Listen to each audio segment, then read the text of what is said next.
नमस्कार। स्वागत है आपका मेरे चैनल द नॉलेज ट्रेल पर।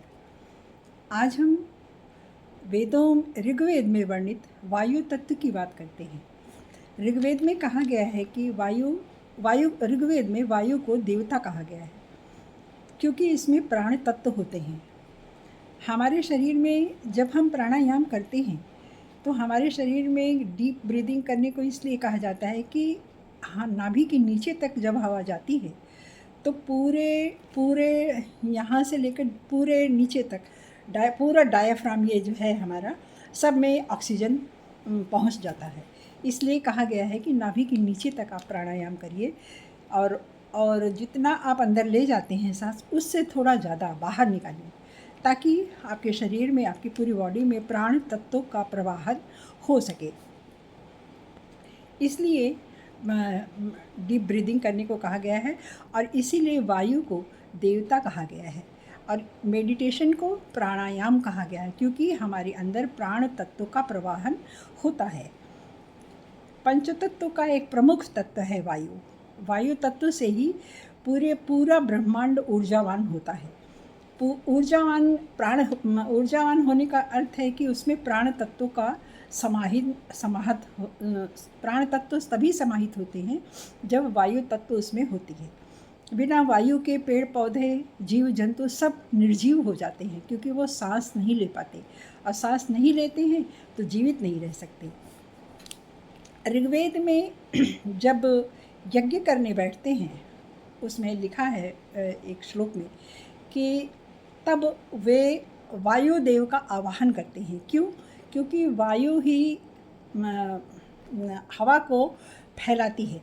हम जब हवन करते हैं तो उसमें औषधीय तत्वों की मात्रा होती है, तो जब हवा चलेगी तो वही औषधीय तत्व दूर तक हवा ले जाएगी। इसलिए वायु को देव कहा गया है कि आप आइए हमारे यज्ञ में और प्राणों का संचालन कीजिए। इस तरह से कहा गया है। आप दर्शनीय हैं, आप गतिशील हैं, आप प्रिय हैं। हे देव, आप यज्ञ में आइए और हवन की शक्ति में चेतना जागृत कीजिए। आप गतिशील हो जाइए और ऊर्जावान बना दीजिए। तो इसका अर्थ क्या हुआ कि जब हम हवन करते हैं तो हवन की औषधीय तत्व की एक खुशबू होती है और वो जब हमारे नाक के द्वारा हमारे शरीर में जब जाती है तो हमें चेतना जागृत करती है। हम आनंद में आते हैं, हम खुश हो जाते हैं, थोड़ी देर के लिए हम ऊर्जावान हो जाते हैं, स्पिरिचुअलिटी जागृत हो जाती है, माइंड हमारा एकदम अच्छे से खुश हो जाता है, ठीक से काम करता है, फ्रंटल कॉर्टेक्स अच्छे से काम करता है। तो ये सारे जहाँ भी हवन हो आप जाइए, उसकी सुगंध जो है आपको एकदम तरोताज़ा कर देती है। तो इसलिए यज्ञ में वायुदेव का आवाहन किया गया है। वायु के बिना किसी चीज़ में गति नहीं है और इसीलिए इसको प्राण तत्व कहा गया है। यह अदृश्य शक्ति जो है आनंद भी देती है। कैसे? देखिए, जहाँ की हवा शुद्ध होती है, शीतल है, सुगंधित है, वो हवा हमें कितना खुश कर देती है। तो ऐसे वायु को हम प्रणाम करते हैं और क्योंकि वो ही हमें ऊर्जा देती है, आनंद देती है और शक्ति देती है। मन और प्राण दोनों को जागृत करती है शुद्ध हवा। आज हमारे यहाँ वायु बहुत प्रदूषित है। सुगंधित हवा तो बहुत मुश्किल से कहीं मिलती है। शहरों में तो और दिक्कत है क्योंकि गाड़ियाँ हैं, तमाम धुएँ हैं, प्लास्टिक जलाए जाते हैं, कूड़ा करकट के ढेर जहाँ तहाँ पड़े रहते हैं, लोग खा खा के कहीं भी फेंक देते हैं, कहीं भी लोग मलमूत्र विसर्जन भी कर देते हैं। सड़क के किनारे आप जाइए, चल नहीं सकते किसी गली में। अब इससे सबसे क्या, ये सब हमें जब गर्मियों में यही बीमारी देता है तरह तरह की, यही हवा, क्योंकि हवा में मिल जाते हैं ये सारे वायरस, इसमें पैदा होते हैं और गंदगी हवा में मिलती है जो हमारी सांसों के द्वारा अंदर जाती है।